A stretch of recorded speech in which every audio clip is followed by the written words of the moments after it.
This episode of the Multiracialverse Podcast is brought to you by Eviton Couture, a brand born from a powerful vision and a deep connection to heritage. Founded by Shinnecock brothers Jason Tech King and Wayon Moon Smith, Eviton represents resilience and pride. From handmade tie-dye to wellness-focused athletic wear, each piece is crafted with intention and positivity, smudged with sage for good vibes, and delivered to you with love. Join the Eviton family on their journey of empowerment and inspiration. Hit up Moon on Instagram at Eviton_KS. That is native spelled backwards _KS to view product and place an order. Eviton Couture. Feel the spirit of resilience in every stitch.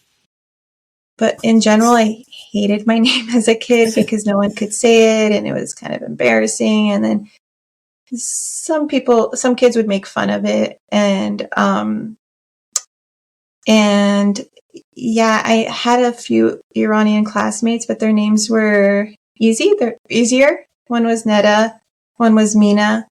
And so it was just a little bit of a different experience for them, but I really didn't like it, especially because I was shy and I didn't know how to stand up for myself when people picked on me. Welcome to episode 18 of the Multiracialverse Podcast, where we explore the busy intersections of identity, culture, and personal growth. In today's episode, we're excited to kick off our inaugural segment of Reclaim Your Name, a powerful exploration of the significance and meaning behind the names that shape who we are. We believe honoring someone's name is more than a formality. It's a way of recognizing their identity, heritage, and story. A name carries history, connection, and pride, and when we honor it, we validate someone's place in the world and their right to exist fully and authentically. In this episode, we sit down with Sanaz Soltani, a first-generation American Iranian who grew up in Southern California. Sanaz has spent over 10 years in healthcare administration and is a passionate advocate for health and wellness. She recently became a first-time published author of the children's book, Auntie's Little Bestie. Run out and get it, now available on Amazon. But today she shares something deeply personal, how her relationship with her name has evolved. After years of being bullied for her name, allowing people to mispronounce it, and shying away from things she loved because of teasing, Sanaz has found pride and strength in reclaiming her name. Join us as she tells her story of self-esteem, cultural pride, and the journey to embracing her full identity. Hey, claim your name, don't care about what other people say. Hey, claim your name, don't care about what other people say. Stop, rewind, let's be kind. Hold up, stop, rewind, let's be kind. Stop, rewind, let's be kind. Hold up, stop, rewind, let's be kind. Hey, claim your name, don't care about what other people say. Sanaz, welcome to the Multiracialverse. How are you doing today?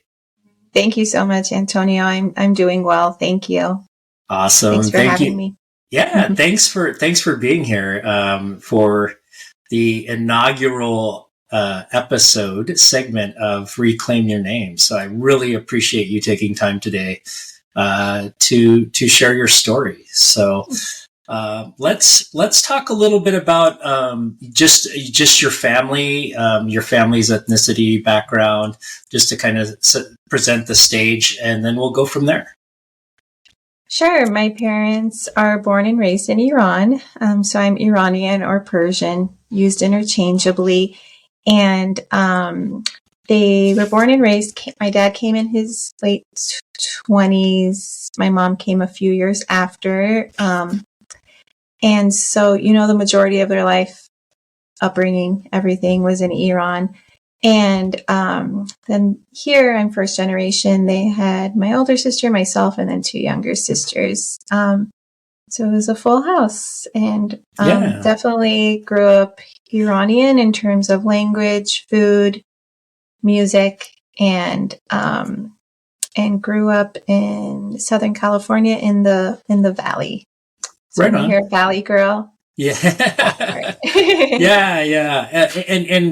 And so were there other Iranian individuals, like did your parents their friend group consist of other individuals from Iran, or? Yes, they all kind of, I've noticed if you're from another country, especially like maybe if you would like to be there or go back, but you can't, you'll find your people, you'll find your community, you'll find your stores.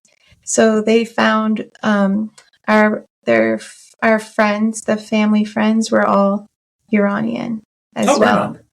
And new to the country as well. And that's kind of the beauty of SoCal. Like it's so big that you can oftentimes find a slice of other places in the world in Southern California. Yes, absolutely. Exactly. I'm sure it would have been harder in other areas at the time, but they were definitely they came to the right city. Did they come over for any particular reason? My dad came for his education. So at the time in Iran, if you got an education in the US, you were going to make it in Iran. You were going to get a really great job at a really great company. And my dad is very driven.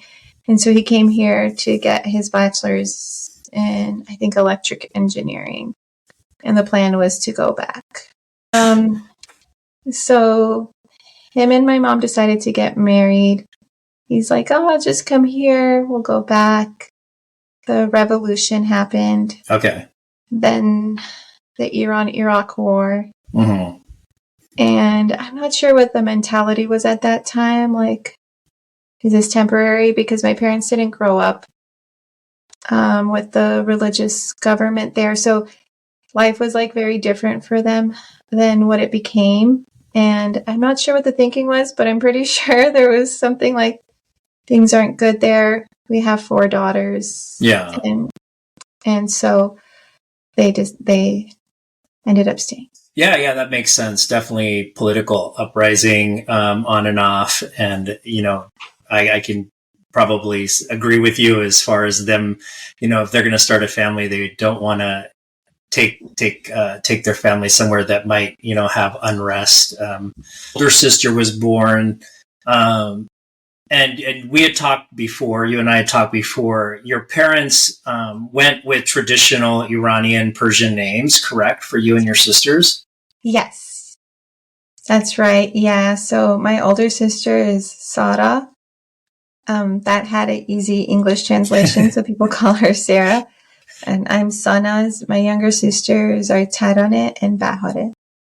Okay. Was there ever a discussion that your parents had about possibly anglicizing your names, saying, okay, you're Sanaz, and when you go to school, you're going to be X? If they did, I didn't know about it. Yeah. For my dad, he made an American name, and I understand why. When he came, he went to Oklahoma and then Texas. And I'm sure even then it was a little bit different, less diverse, etc. But his name was also Muhammad, and I don't think he wanted a bad association. So his middle name was Reza, so he went with Ray. So okay. His whole professional life, he was Ray. And I'm thinking that probably helped him throughout the years, because he definitely dealt with different challenges as a Middle Eastern man than even as a Middle Eastern American woman.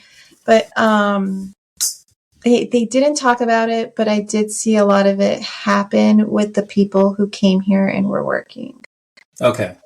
And so with your name not having kind of, an English translation like your older sisters, are an easy transition to an English name, English sounding name. Like, when is your first memories of having teachers or kids either having trouble pronouncing your name, asking you about your name, what does your name mean, or is there an English name? Yeah, I remember a lot of that in elementary school. On the first day of school, I'd be very shy because I was like, oh, how are they going to pronounce my name? Because I think the world, or at least my world in SoCal, has come a long way in terms of diversity. There was diversity back then, but they Mhm. really didn't know how to say my name. Like it would be Sanaz, like Sanaz, or just even like struggling, like and I'd be like Sanaz. That wasn't the right pronunciation of my name, but that was the easy way to say it in English. Yeah. And I was just very shy, so I would have to speak up, but I was just trying to fit in and do the less painful approach. So I would just like go with what they would call me. And yeah, and people would ask me what it means. What else? What does it mean, by the way? So in recent years, I learned it's a flower, but when I was a kid, like what my family told me is like, it comes from the word nuz. And nuz is like sweet, kind of like a sweet, cute, precious little girl or boy. Like when I see a really cute, innocent kid, I'll say, oh my God, they're so nuz, you know? Yeah. So there's Sanaz, there's different names, similar names like Shahnaz. And so, but when I Google it, I see it's a flower too and means pride too. Oh, wow. That's awesome. That's awesome. Mhm. I love it. I love it. It's beautiful. It has a lot of different meanings. And I know just having, worked with you, your personality is gentle and very like caring type. So I can see that. Thank you. It's interesting how we tend to grow into our names. Yeah. Thank you. Thank you. That's very nice. That means a lot. Yeah. I do feel like I fit the name they gave me. My younger sister's Tarane is music. She's got a lot of talents, but music didn't end up being one. The other one, Bahare, is spring, and she has terrible allergies during spring. No. Spring is my favorite season, so I could have been Bahare too. Yeah. Are they twins? Yeah. Oh, wow. That's cool. So do you feel like was your name something that made you feel like other or when you were younger, or did kids by your name? That was really the only way that they identified you as possibly not being like an American child or whatever. I guess not American child, but like, a white American child. Yeah. So I was very fortunate to go to a very diverse school with a lot of immigrant kids. They're from Mexico. I remember there was this girl from Nigeria, Greece. Like it was very diverse. And there was also American kids. Yeah. I think if I grew up with that, it would have been much harder for me. Like if I grew up in a more white American area, I think I would have turned out a bit different, or handled it a bit different. But in general, I hated my name as a kid because no one could say it and it was kind of embarrassing. And then some kids would make fun of it. And yeah, I had a few Iranian classmates, but their names were easy. They're easier. One was Neda, one was Mina. And so it was just a little bit of a different experience for them, but I really didn't like it, especially because I was shy and I didn't know how to like stand up for myself when people picked on me. Yeah. But now I really love it. And I'm glad I didn't get like a nickname or an American name. I understand and respect when people do. And it depends on so many factors, but I'm really grateful that I didn't, because other day I was like, what would my white name be? And I was like, nothing feels right. Yeah. Sanaz. How did your relationship to your name change throughout school? Sure. So I think in elementary school, it was kind of like, oh, people can't say it. And I'm so shy. I don't want to speak up and tell them what to say. Late elementary, middle school, there was one person who would make a lot of fun of it. I was part of a boys and girls club, which I loved. But there was a volunteer and he was a cool teenager. He was like cute. Everyone thought he was very cute. He was very good at basketball. He was tall. but he was a volunteer there, and he would make fun of my name like around the clock. Like he'd be like, Sanaz, and he'd pretend to have snot. And I feel bad that there was no one there to like stop him, because I think I would like stop a child from picking on another kid, especially like a younger kid, and you're a volunteer, you're supposed to be an example. But he was like kind of obsessed with doing that every time I was around him.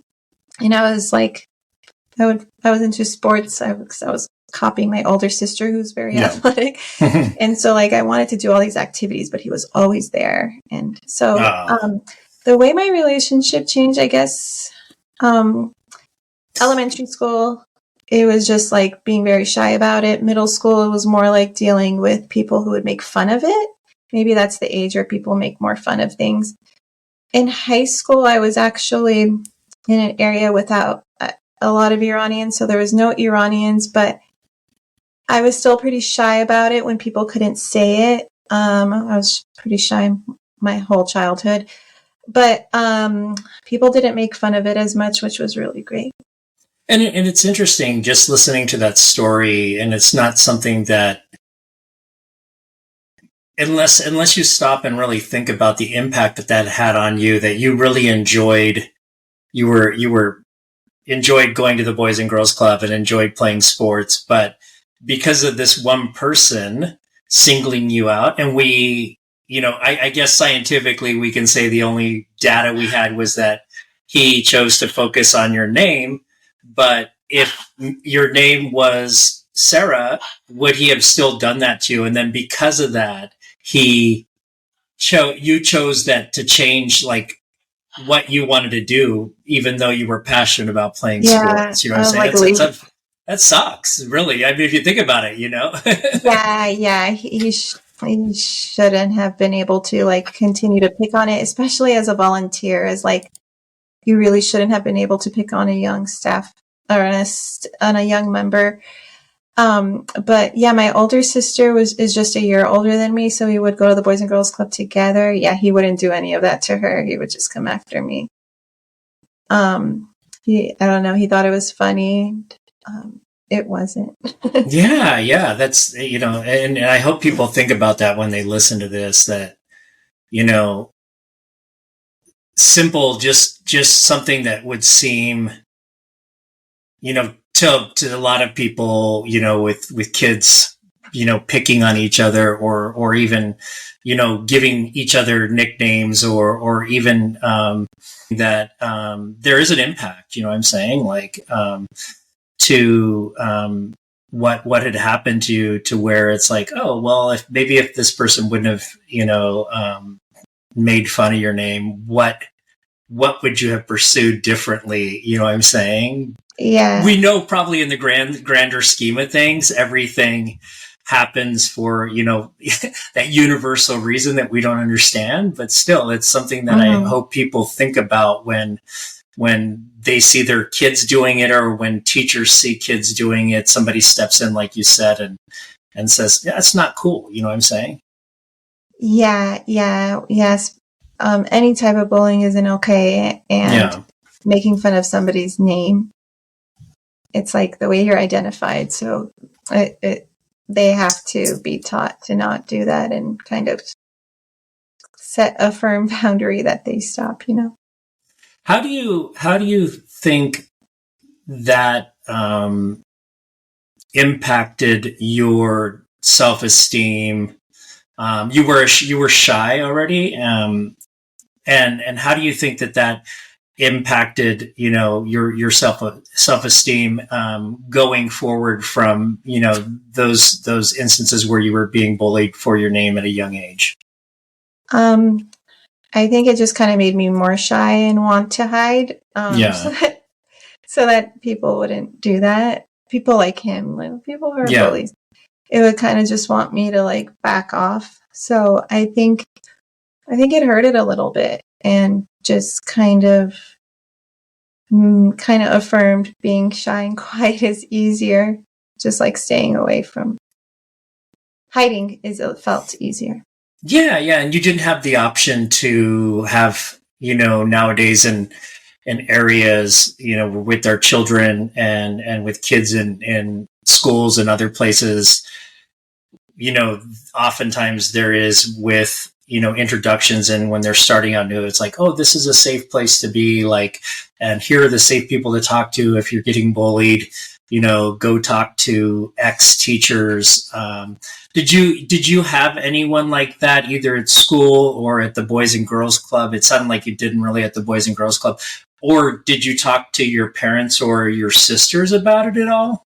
No, I didn't. The staff members there were great, but I didn't really have that relationship with anybody in my life to say, hey, this is really bothering me and I need help. Yeah. Probably because I didn't, and it's not to blame anybody else or anybody's fault, but I really make sure to do that with the kids in my life, like with my godkids. And I have cousins who are much younger than me, and they came here 10 years ago or so when they were 8. And I told them, you can ask or tell me anything. Like, literally, you can ask or tell me anything, and I'll, believe you, and I'll help you. And so they did. They fortunately took me up on that and asked me some, uncomfortable questions, or told me about this girl who was bullying. Well, they're actually twins, too. Oh, right. A boy-girl twin. So I think even just, vocalizing it and getting advice or support is important. But yeah, I think hopefully we do a better job. But I think one challenge there was he was seen as so cool and so good at basketball. Yeah.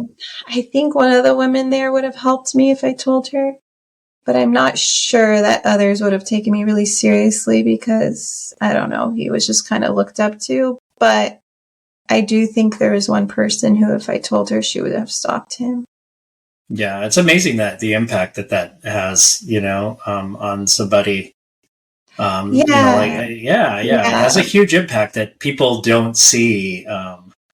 And looking back, I mean, he was older than me. He was a teenager. He seemed big to me, but I think adults in the environment have to be responsible for teaching these kids because he probably wasn't taught, and it was mean-spirited and somebody needed to stop him. It's different if it's playful and we're both laughing, but it was very much mean-spirited.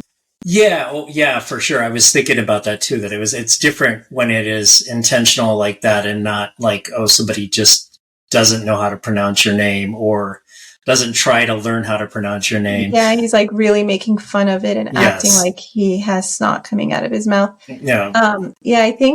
I think maybe one way it impacted me is when I see kids bullying, I get really upset and I try to tell their parents because it's usually not my place.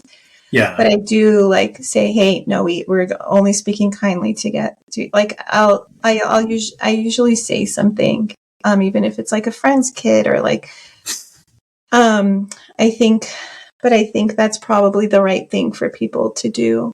That's awesome. That's awesome that you do that. A lot of people don't. I've been reading a lot of stuff about microaggressions and it's amazing if people were just taught, here are some easy ways to counter a microaggression or somebody bullying somebody because of their name, stopping that, whether it's a teacher or even a friend, stopping that stuff in its tracks before it doesn't take off. It's amazing the impact that could have in, saving somebody from years of, really just protecting the person and teaching the person making fun of the name or of the person, hey, this is really hurtful and it has to stop. Yeah, I have heard some friends who are parents, if a child's doing it, sometimes the parents unfortunately like that too. Yeah, so they're no, that wasn't mean. And so,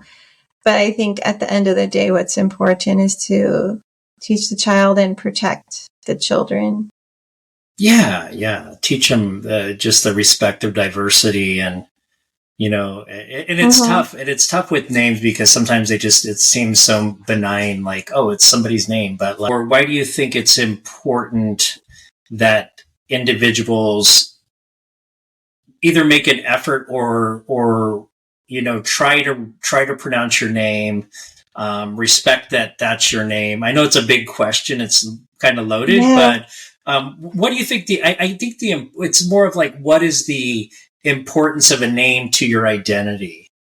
So it's really music to my ears when people pronounce it correctly. I know it's hard, and I'm patient, but so when I was like 25, 26, I was like in my first, real job out of college, and my colleague, whose background, he's from India, and grew up here too, like me. So his parents were born and raised there.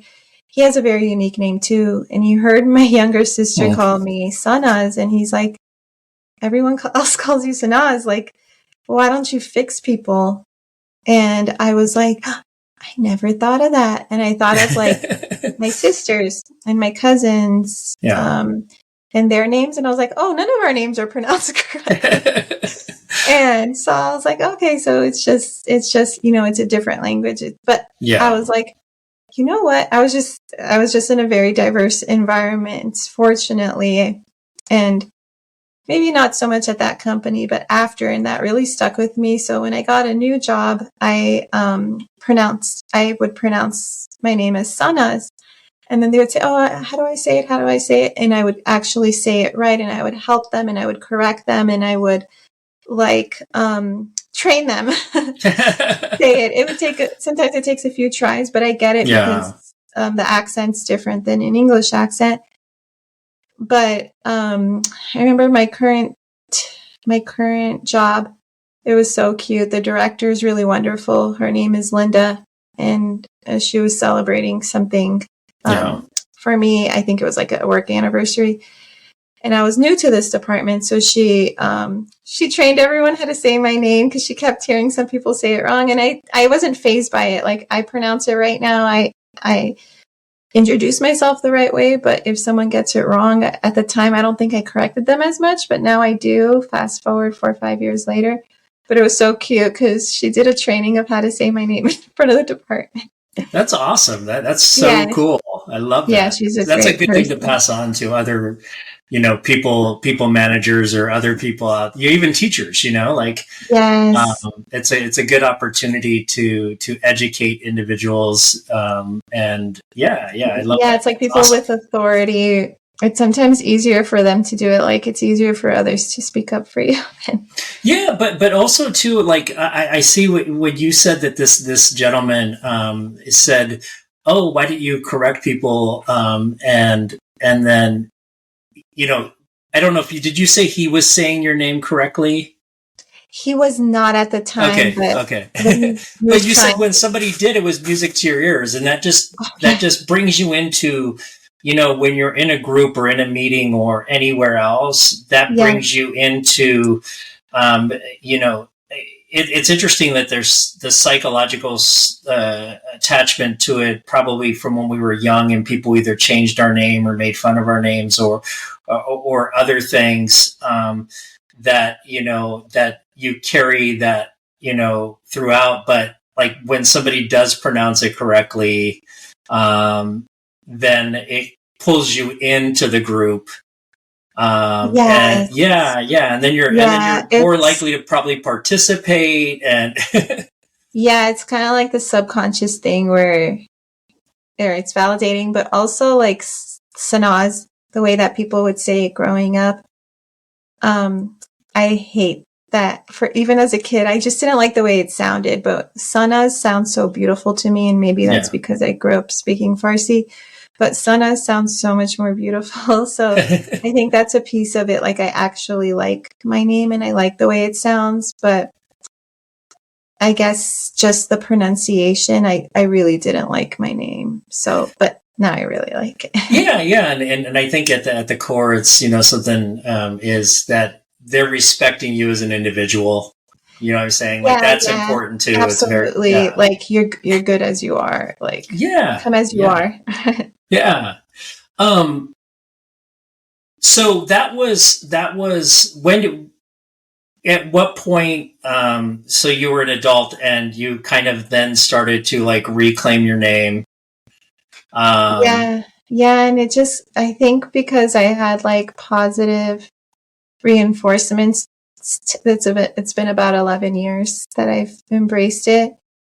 And I've embraced it more and more and more. Like I got to the point where I actually do correct people even on work calls if they say it wrong.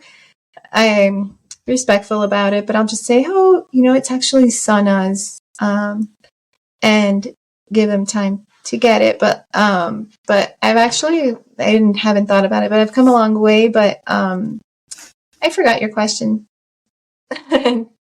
No, I mean I think you answered. It was about like, okay, when did you kind of reclaim your name? Yeah. How long is it? Yeah. Oh, okay, got it. Yeah, it's been about 11 years, but like it's been a snowball effect because people have been receptive, or like leaders have been encouraging of it. It just helped me embrace it more, and also just correct people. And most people will say, thank you for telling me. So instead of like letting time go and calling you the wrong name. Yeah. So I think it's been like a lot of positive reinforcement. And how has that empowered you to help others? Like that gentleman made a mention to you about, oh, why don't you just tell them, like how has that empowered you over the last 10 or 11 years to help others who might possibly either be using a Americanized, anglicized name, or somebody just keeps pronouncing their name incorrectly? Yeah, so I make it a point to pronounce names correctly. Like I had a coworker start, and she had stepped away from her career for 5-6 years while raising children. And when she started, she was actually Iranian Armenian, but she had an Armenian name, and the language is different. It took me a week to get the pronunciation of her name, but I was like, I'd like to call you, if you like it, I would love to call you your name, because the American version didn't really sound at all the same. So I just kept practicing it until I got it. But now when I see someone with an ethnic name, and personally or professionally, I ask them right away, like, how do I, can you help me pronounce your name correctly? So I'm like, I guess I'm very conscious to do the same for others. And this is like no judgment to the person, but I recently wrote a children's book, and the illustrator is really wonderful. She's from Ecuador, and her name is Nadia Ronquillo. And she asked me to do a testimonial, and she sent me an example of one. And there was this guy who did a beautiful testimonial, but he called her Nadia Ronquillo or something. And obviously I have an advantage being in Southern California, being exposed to Spanish. But she's like, oh my God, thank you for asking. So I think I just want to get people's names right too, and honor them, and also show people that it's completely fine to have a unique name. And actually, it's sometimes super fun. I know it really depends on your environment and circle, but yeah, I just try to honor people's names, and they actually really, really appreciate it. Yeah, I totally agree with you. And you have a great Spanish accent too. The way, yeah. Thank you. I appreciate that. And we'll definitely share. We could share in your bio when we release this your book, if you want to also promote your book. Thank you so much. That'd be awesome. Yeah. Thank you. I did that the other day. As there was a gentleman, I think he was Latinx, Hispanic individual, and I called him by what would probably be the name that he would use in like Hispanic Latinx circles. But I live in a town that's like 90% white people, and he has anglicized his name. And then I actually ended up texting him afterwards and apologizing, saying, hey, I want to respect the name that you choose to go by. You introduced yourself to me as X. I just wanted to make sure that, I apologize. It just kind of slipped out. And he was like, no, that's my name. I just tend to go, by this other name because it's easier for people to pronounce, So, I do agree that, it's having a unique name. There's something to that, people remember you too more. So yeah, they do. I think, as wrapping up, what do you think is just, over your journey with your name identity, how do you think society has changed in the way that they approach, respecting people's names, or like in workplaces or other places? From my perspective, it's come a long way, and there's opportunities for growth as a society. And I just kind of want to respect the fact that it varies everywhere, but it's really like important. So I think compared to like my parents' generation and the time they were 30 something like myself in the US, it's really come a really long way. And people are a lot more culturally aware, more culturally sensitive, more respectful. There are times where I might be in a different circle and maybe a more white area, like kind of where I live now, in the northern part of Los Angeles in the suburbs. Some parts are getting diverse, some parts, and that's okay. But there's this place I would work out, and I realized I was like the only non-white woman. And there was fortunately a lot of nice people. But I'm a lot more confident, so I'll just say my name right. They couldn't really get it, and I don't know how much they tried, but I get it. They're in their own little world, but like, so now I have the confidence to say it right, and even if I'm somewhere where it might not be as expected, and so that's great. And I, it just made me think that we do a lot of trainings in corporate America or in other places in school. And I don't think I've ever seen one that's about the cultural sensitivity of names. Like, and just think how important a name is. You're right. Yeah. I still think overall we can all do a little bit better.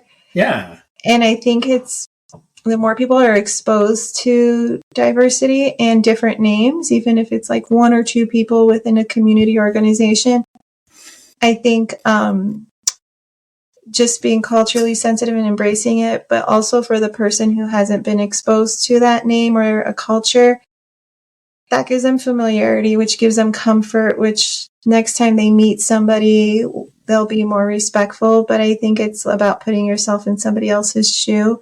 It's easier for me to do that because I've experienced it. But I think to your point, with all the work happening and like trying to improve, the issues of racism and stuff, I think overall, like, it is good to have a training around this because even at the organization I work at, there's a lot of diversity, and we're in a number of states, and I see all over diversity within the names. So just like recently someone started and she had a Indian name, and it was harder to say than most. But I looked it up on YouTube and I learned how to say it. So I think awareness and teaching people is important. Yeah, that's great. That's great that you say that too, because I was introducing some people at an event a while back, and besides actually reaching out to them and asking them, how do you pronounce your name? Send me the phonetic spelling. You could almost put, I think, almost any name into the Google search and it'll pull up a little YouTube video. What I think is interesting, though, is the ones that I found, I think there's either a gentleman with a French or an English accent saying it. So it also still changes the name a little bit when you're trying to get... It does. My family in Iran tells me when I speak Farsi, I have an American accent, which makes sense. And I noticed my cousins in the UK, when they speak Farsi, they have a slight English accent. It's cute, but it's like, yeah. So yeah, you're right. So I wanted to look it up because I knew I had it completely wrong. So it helped me get it more right when I connected with her, and I said, "Hey, is this how you pronounce your name?" So yeah, I think there's a lot of resources, but I think for people who haven't been exposed. I think just the awareness and like kind of creating a culture in your community or like in your workplace where people are kind of accepted and respected for who they are, and including, you know, saying their name the way that they like. I actually think that's super empowering and might actually make the world a little bit better in terms of acceptance of differences. No. I think, you know, being the inaugural discussion I've had using this format of questions around name identity, I'm already like that much more aware now, like of the impact of a name. Like it's crazy. Like just in the last 30 minutes of talking to you, my whole perspective of like how, you know, important it is to honor and respect somebody's, just by asking them, like you did, a simple question, you know, what do you prefer to go by? You looked it up on YouTube, you know, like how long did that take you? A couple minutes, really right? Fast. You know, and you probably made you probably made the lady's day, you know, like, and she felt then included, which is what we're trying to do now is inclusion and belonging in a lot of spaces. So I'm sure it means a lot, especially her name was a lot harder than mine. So I figure it's even like more hard and more challenging and for her. And so probably from her perspective, she's like, oh, well, your name's easy, you know, like, so it's all relative. But I wanted to just end on one last quick story that when I was in college, at UCLA, there was 5 girls in one house, and 2 of us could really relate because her family was from Korea, my family was from Iran, and we had a lot of first generation issues. Like we didn't know a lot of American things that our other roommates knew because we grew up with like Persian sayings or Korean or like different food. And so sometimes we would connect, but when I met her, she told me her name was Sharon. And then and so I call her Sharon, and then I heard her friends call her Minky. And I don't have her name right, I don't think, but I would hear her sister call her Ming Young. And so the way it looks in writing is Ming Young. And so I was like, at the time I had no self-awareness, to be honest. Sure. Like, compared to now, like I feel like I'm more thoughtful, but like I was like, oh, can I call you? I was like, what's your name? And she's like, oh, Minky for short, or Ming Young for long. And she's like, I like both of them. I was like, oh, is it okay if I call you that? And we became close friends, and we're still friends. And it's so crazy, Antonio, because when you reached out for me, I hadn't talked to her for a while. She lives in Texas now. And she's like, oh, I forwarded an email to you. I decided to like go professionally ask people to call me by Minky or Ming Young. Oh my God, again, that's sorry awesome. for saying it wrong, but and she sent out an email, and she was so touched because people were so supportive. It was like she was really reclaiming her name, and I think she was going with a white name to be more accepted in the professional realm, and who knows, maybe it helped her get jobs. Like, I really wonder, there might be studies about this. But maybe having a more familiar name made it easier for recruiters to reach out to her. But so she's about my age, 37, like has been working since in the corporate world since she was 21 in the same industry. And she's like asking people, I know it's a transition, but I'd love for you to call me this. And people were so supportive. And, you know, she lives in a different part of the country than me. So I think that also shows the growth too, you know? And so, and that people were supportive. Like, of course we want to call you by your name, you know, and I'm going to get it wrong a few times, but, so I thought, and so she was like very emotional, and she didn't think much of it, but because of people's acceptance and support, it was like really validating for her, and validating to continue to embrace her culture as a Korean American, you know? So I was really touched for her because to your point earlier, it means so much, but you don't really think about it. I feel like some of it's subconscious. Yeah. Sanaz, that is a beautiful story to end on. Thank you so much for sharing that. Yeah, thank you. I really appreciate your openness and your transparency and your vulnerability. And yeah, I'm sure we could probably talk about other things in the multiracialverse. But yeah, thank you. And yeah, if you want to plug your book or anything else, feel free to share that. Really, we'll share the link to it on our site. So go ahead. Thank you. You guys can follow my Instagram page, Auntie's Little Bestie. The book is called Auntie's Little Bestie. It's for children 0 to 5. It's about the special bond between an aunt and a niece or nephew she loves. It's like a love letter. It's very adorable. You can find it on Amazon if you search Auntie's Little Bestie book, and you'll see my name. Awesome, Sanaz. Thank you so much. Thank you. I'm so glad I reached out when I saw your post. I was like, me too. I'm your person. I'm here. Yes. It was a beautiful conversation. Thank you so much, and have a great day. You too.